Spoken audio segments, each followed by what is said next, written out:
Hi! Welcome to our channel. ఈరోజు మనం review చేయబోయే మూవీ 'ఆంధ్ర కింగ్ తాలూకా'.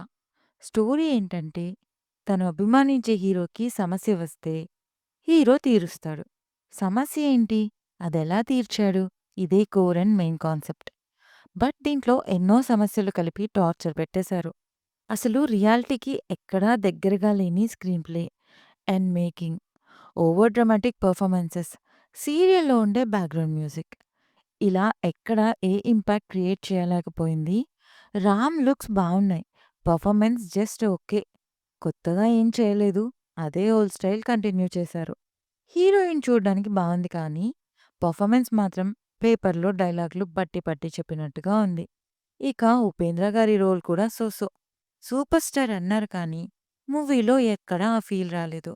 ఓవరాల్‌గా మూవీ ఎలా ఉంది అంటే, old and outdated cringe movie. Adult content లేదు. టైమ్ పాస్ అవ్వాలి ఎలాగో ఓటీటీనే కదా అనుకుంటే ఒక్కసారి చూడొచ్చు. నెట్‌ఫ్లిక్స్‌లో స్ట్రీమ్ అవుతుంది. ఇది పూర్తిగా నా పర్సనల్ ఒపీనియన్. మూవీ చూసిన వాళ్ళెవరన్నా ఉంటే మీకెలా అనిపించిందో కామెంట్ చేయండి. రివ్యూ నచ్చితే please like, share and subscribe. Thank you.